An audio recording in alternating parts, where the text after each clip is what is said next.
Zealand where I get salsa and he was running at me, then it's radical where I go, snap him.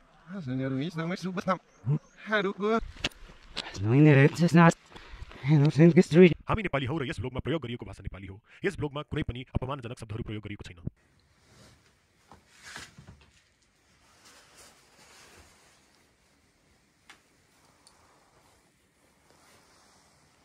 Hemraj के छ यार? जाडो भइरहेछ, बिहान बिहानै उठ्यो। जाडो भइरहेछ? 5 बजे छोडिदियो गाडीले कहाँ सुमन के भन्नु छ? के भन्नु छ? यस्तो चाहिँ नभन्नु न यार।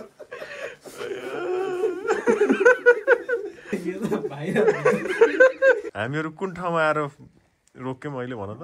अब काडे आएको टर्च लाइट त छ हामीसँग। टर्च लाइट मात्रै छ क्या, दुःखको कुरा यो। अस्ट्रेलियन बेस क्याम्पको बाटो कुन सोधेर लाग्नुपर्छ है कि अहिले नै उज्यालो हुँदा त पुगिँदो जस्तो लाग्दैन मलाई। यति भन्दै हामीहरू लाग्यो हामीहरूको पहिलो गन्तव्य अस्ट्रेलियन बेस क्याम्पतर्फ। हेलो गाइज, हामी अस्ट्रेलियन बेस क्याम्पको लागि हिँडिसकेका छौँ। अहिले बिहानको 6 बज्यो, अँध्यारो छ, कुनै होटल पनि खुलेको छैन।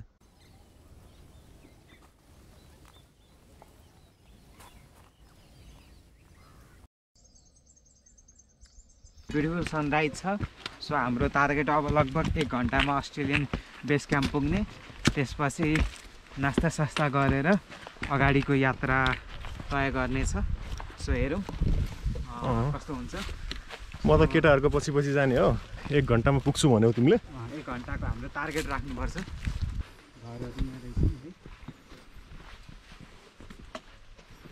ट्रेडिसनल र modern the difference between tradition.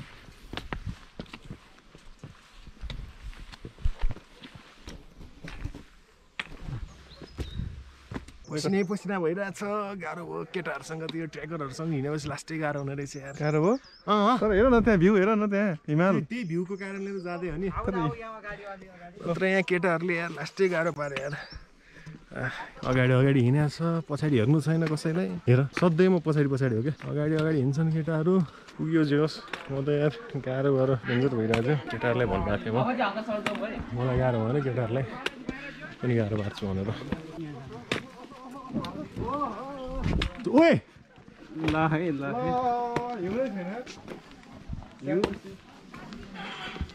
यहाँ हेर न, देखियो है यार, गाह्रोले पुग्यो। यसको लागि पो आउने रहेछन् केटाहरू होइन, एक्लै एक्लै सेल्फिसहरू यार। माइ गॉड, यहाँ हो नि त बस्नुपर्ने। यहाँ त क्याम्पिङ पनि रहेछ नि। पिङ पनि खेल्नुपर्छ। ब्रेकफास्ट भनौँ एउटा यो दुइटा स्टिक गाह्रो भयो यार। सुमन, मतलब अहिलेसम्म के तिमीले जो एक्सपेक्टेसन गरेको थियो त्योभन्दा कस्तो लागिरहेको छ अहिलेसम्म चाहिँ? यो त नर्मल हो। नर्मल हो? योभन्दा वरिपरि नजिकबाट हेरिसक्यो मैले त। त्यो पनि यो नाइस। यति छिटै गएर चाहिँ यति हिमाल देखिन्छ भने चाहिँ तर दुःखको कुरा माछा पुस्केमा चाहिँ हिउँ रहेनछ। यो सबै ग्लोबल वार्मिङको उयो हो।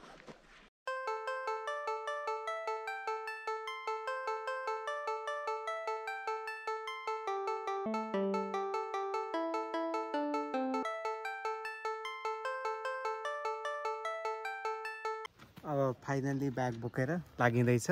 अब हाम्रो स्टप मेबी देउराली हुन्छ कि लन्चको लागि, हेरौँ। अब त्योभन्दा अगाडि पनि 1-2वटा ठाउँ छ अरे। सुमन इज गेटिङ रेडी है। डाकु भनेर पो हिँडिरहेको छ त यार। मलाई नै डर लाग्यो कि यस्तो हेर्न त यार। के यस्तो बाटोमा मान्छे तर्सिन्छन् नि फेरि यार। यस्तो गर्नु भएन कि। प्रोटेक्सन गर्नुपर्छ, किनभने त्यत्रो सनस्क्रिन दलेर पनि प्रोटेक्सन यार। केटी भन्दा बढी हाई अल्टिट्युडमा आएको छौँ हामी, त्यही भएर हाई अल्टिट्युडमा अलिक सन नजिक हुन्छ अरे। त्यही भएर पनि अलिक धेरै प्रोटेक्सन गर्नुपर्छ। नभए फेरि रिटर्न ब्याक टु काठमाडौँ भइसकेपछि फेरि के अरे स्क्रिन बन्द भएर हस्पिटल जानुपर्ने अवस्था हुनसक्छ। लास्ट टाइम हेमराज तिल्चो जाँदाखेरि सेम कन्डिसन उसले फेस गरेको छ। त्यही भएर यो त ठाडै मलाई भने जस्तो पो लाग्यो यार। म पनि लाउँछु यस्तो। त्यसो भए त तर 2000 मिटरमै त केही हुँदैन। यो त काठमाडौँको घाम जत्तिकै हो होइन। सो अलि भोलिको दिन चाहिँ थोरै क्रुसियल हुनसक्छ होइन। त्यसो भए मैले चाहिँ लाउनु पर्ने भयो। म पनि के कम भन्दै मैले पनि आफ्नो तयारी सुरु गरेँ। हेर्दा हेर्दै 2 घण्टा बितेछ अस्ट्रेलियन बेस क्याम्पमा, पत्तै लागेन। अब हाम्रो अग्लो गन्तव्य पोथना पितम देउराली। हामीहरूले दिउँसोको लन्च त्यहीँ गर्ने निर्णय गऱ्यौँ र 3टै जना मिलेर तयारी गर्नमा लाग्यौँ। यही हो नि मार्दै जानु। त्यहाँनिर गएपछि पोथना आउँछ। हजुर त्यहाँबाट बाटोबाटै छ त्यो। ए त्यता उता तल झर्ने पनि थियो अनि त्यो चाहिँ धम्पुस जाने हो। यतातिर त धम्पुस जाने हो। यही बाटो सिधा जानु है। ए हस्। अनि पोथनामा होटल छ 4-5वटा। हजुर त्यहाँ सोध्नु, त्यहाँबाट सिधै छ। ए हस् धन्यवाद। ल राम्रो। फ्रुटफुल हुन्छ, रमाइलो हुन्छ। होइन यस्तो हो कि त्यो कस्तो तिम्रो नेचर कस्तो छ त्यसमा डिपेन्ड गर्छ हो कि सुमन? हो कि होइन? अब जस्तै अब हेर हामी दुई गफ गर्दै जाँदैछौँ, हामीसँगै भएको साथी चाहिँ हेर न कसरी अगाडि हिँडिरहेको छ नि त। अब यो यही इक्जाम्पल भइहाल्यो नि त। त्यस्तै हो क्या। के कसो के गलत छैन यसमा? के सुमन गलत छैन नि केही? त्यस्तो हो क्या। अब जस्तै अब मलाई चाहिँ बोल्ने मान्छे चाहिँ चाहिन्छ, घुमिरहेको छौँ भनेपछि बोल्यो भने चाहिँ जस्तै अब मेरो खुट्टा दुखिरहेको होला अहिले, त्यो फिलिङै भइरहेको छैन नि त। कति मान्छेहरू चाहिँ कस्तो हुन्छ भन्दाखेरि अब सुमन टाइपको जस्ट नेचर इन्जोय गर्दै सरर हिँड्दै है, धेरै त्यो के भन्छ कन्भर्सेसनमा इन्भल्भ नहुने, त्यसरी पनि म जान रेडी छु। ऊ चाहिँ कस्तो छ भन्नुपर्दा उसको इन्स्टाग्राम च्यानलहरू हुन्छ, के भन्छन् टिकटकहरू हुन्छ, उसले चाहिँ टक्क गएर भिडियो सिडियो अपलोड गरेर एकदमै इन्फ्लुएन्सर हो नि ऊ। फेरि त्यही त इन्फ्लुएन्सर टाइप। टिकटकमा त इन्फ्लुएन्सर हो नि ऊ, एकदमै भाइरस हाम्रो शब्दमा भाइरलसम्म अहिले पुगेको छैन। भाइरस मतलब इन्फ्लुएन्सरको लेभल चाहिँ अलग हुन्छ फेरि है। अहिलेसम्म हामीले इन्फ्लुएन्सरको लेभल चाहिँ दिएको छैन सुमन, माइन्ड नगर है। इन्फ्लुएन्सरको लेभलमा चाहिँ पुगेको छ। अस्तिको च्यानल चाहिँ अलिअलि पुगिसकेको थियो, एउटा च्यानल चाहिँ उसको इन्फ्लुएन्सरको लेभलमा पुग्यो, तर हामीले भाइरस क्याटेगोरीमा राखेका छौँ। तर अब योभन्दा पनि अब अलिक प्रगति अझै हुँदै गयो भने हामीले त्यो इन्फ्लुएन्सर र भाइरल क्याटेगोरी दिन बेर लाउँदैनौँ। कहिले त्यसकै लागि हो नि त यत्रो मेहनत दिन्छ। पोथना भन्ने ठाउँमा आइपुग्यौँ। यहाँबाट झन् क्लोज रेन्जमा माउन्टेन्सहरू देखिरहेछ। सो हामी थोरै रेस्ट गरेर अगाडि बढ्छौँ। यो चाहिँ हाम्रो प्रितम देउराली भन्ने ठाउँ छ। यहाँ हिमालको भ्यू देखिन्छ भने यहाँ माछापुच्छ्रे बिचमा अलिकति जुम गर्नुपर्ने रहेछ, यहाँबाट चाहिँ जुम गर्न मिल्दैन। यहाँ चाहिँ हाम्रो खाना खाने ठाउँ छ, खाना जे खाना पनि हुन्छ आउँदै। अहिले चाहिँ हामी खाना 3वटा भेज खाना अर्डर गरेको छौँ। यहाँको यो खाने ठाउँ पनि रमाइलो छ, मजाको छ। ल गाइस, हामी लन्च गरेर 1 बजे पितम देउरालीबाट अगाडि लागेका छौँ। सो हाम्रो सुमन फुल अन भाइबमा खाना खाएर अमृत नेक्स्ट ब्लगर रेडी। सो माउन्टेन्सहरू यहाँ छ, अब यसलाई इन्जोय गर्दै अगाडि लाग्दैछौँ। हेरौँ कहाँसम्म पुगिन्छ होइन। हामीले स्योरिटी गराएको छैनौँ आजको destination, but most probably rest camp नै हुन्छ होला आज।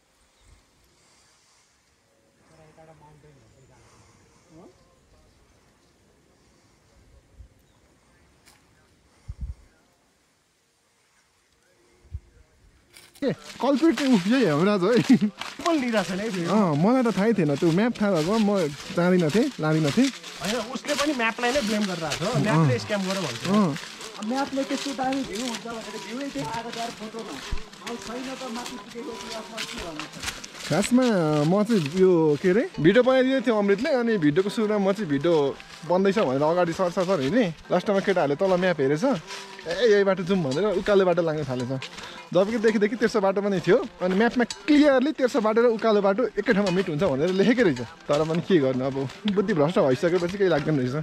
ल भन, मेरो आवाज सुन्न चाहन्छ मान्छे। ल भन। 1 घन्टा त्यो तेर्सै गरेको भए आधै घन्टामा त्यो पोखरी कुन ठाउँमा पुगिन्छ। हामी 1.5 घन्टा लाग्यो। माथि अरू 1 घन्टा खासमा भन्नुपर्दा त्यो तेर्सोबाट आएको हामी आधी घन्टामा त्यो पानी पोखरी भन्ने ठाउँमा आउँथ्यौँ भने उकालो चढेर ओह्रालो गर्दा हामीलाई 1.5 घन्टा त्यहाँ गयो क्या। अनि 1.5 घन्टा लस भयो हाम्रो। धन्न यार, यहाँ डिस्प्ले भनेर लेखिदिएको रहेछ, त्यो पनि चाइनिजमा छ। यो हेर्नु, मुसलबारी पुग्यो। अब फेरि अझै 45 मिनट लाग्छ भनिरहेको छन् मान्छेहरू। के भन्नु छ अम्बास तिमीलाई? फेरि कट त्यो भिडियो डिलिट गर। फर्स्ट क्याम्प पुग्नु चाहिँ अझै 45 मिनट्स बाँकी रहेछ। थाकिसक्यो यार। आज लगभग बिहान 5:30 बजेदेखि हामीहरूको जर्नी सुरु भयो। अस्ट्रेलियन बेस क्याम्पमा हामीहरू 2 घन्टा जति बस्यौँ। त्यसपछि हामीहरू कुन थियो पितल के थियो सेकेन्ड स्टप हामीहरूको? पितल के बारी थियो? के बारी थियो? सेकेन्ड स्टप चाहिँ बिचमा कुन पो ठाउँमा थियो एउटा ठाउँमा, त्यहाँ हामीले खानाहरू खायौँ। अनि त्यसपछि चाहिँ बिचमा ब्रेक लिँदै हामीहरू अहिले चाहिँ मुसलबारीमा पुगेका छौँ। अनि मुसलबारीबाट फरेस्ट के छ त केटा क्याम्प चाहिँ डिस्कसन छु अहिले भला त कन्टिन्यू। फर्स्ट क्याम्प चाहिँ हामीहरूको 45 मिनट अझै बाँकी रहेछ। 45 मिनट लाग्छ अझै 45 त्यहाँ अब जानुपर्छ होला। लास्टमा केटाहरूले अँध्यारोमै हिँड्ने भयो। यसरी जङ्गलमा अँध्यारो बाटोमा हिँड्दै जानु परिरहेछ। फरेस्ट क्याम्प लास्ट हामीहरूको अब पुग्ने ठाउँ हुँदैछ।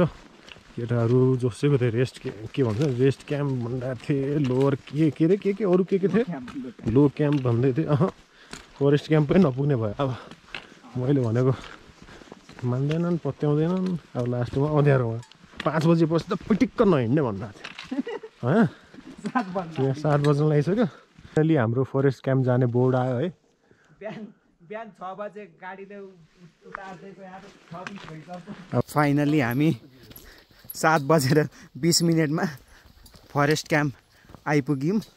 बिहान हिँड्या 6:20 6 बजे नै हिँड्या बल्ल आइपुग्यौँ। केटाहरूले लास्ट ढिलो गराएर पाता साता दुखिसक्यो। अब हामी यतै बस्छौँ।